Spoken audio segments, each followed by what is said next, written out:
দেশের জন্য গুরুত্বপূর্ণ সংবাদ সম্মেলন শোনা যান। অনুষ্ঠানটা নিয়ে বিজয়ের পর দেশি বিদেশি সাংবাদিকদের উপস্থিতিতে প্রথম সংবাদ সম্মেলনে বিএনপি চেয়ারম্যান তারেক রহমান। এ বিজয় বাংলাদেশের, এ বিজয় গণতন্ত্রের, এই বিজয় গণতন্ত্রকামী জনগণের। শনিবার বিকেলে রাজধানীর ইন্টারকন্টিনেন্টাল হোটেলে এই সংবাদ সম্মেলনে নির্বাচনে অংশগ্রহণকারী দলগুলোকে ধন্যবাদ জানিয়ে সবার সহযোগিতা চান 2/3 বেশি আসনে জয়ী দলের প্রধান।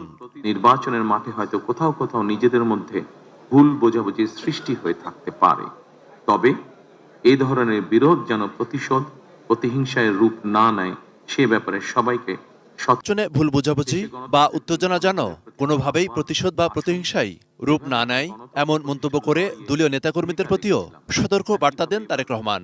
কোন রকমের অন্যায় কিংবা বিয়ানি কর্মকাণ্ড আমরা বরদাস্ত করব না।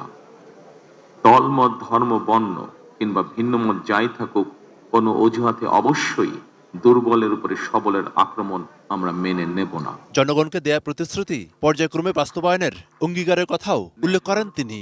একই সঙ্গে কয়েকটি বিষয়ে নোট অফ ডিসেন্ট দিয়ে বিএনপি জুলাই সনদেও স্বাক্ষর করেছে।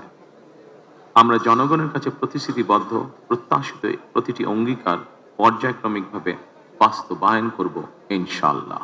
দুর্নীতি এবং আইন শৃঙ্খলা নিয়ন্ত্রণ এবং জনগণের প্রতি জবাবদিহিতার মাধ্যমে আমরা বাংলাদেশকে একটি নিরাপদ, মানবিক বাংলাদেশ হিসেবে প্রতিষ্ঠার জন্য যার অবস্থান থেকে আমরা ভূমিকা রাখি।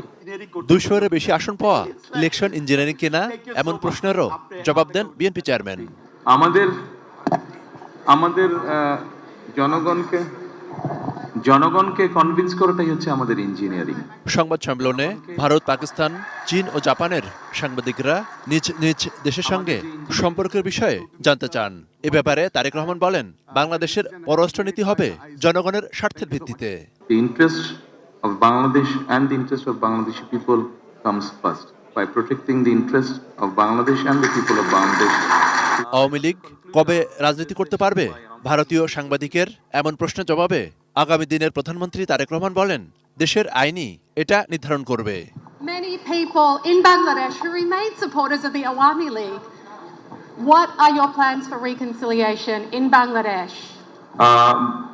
By ensuring rule of law. Monirul Islam,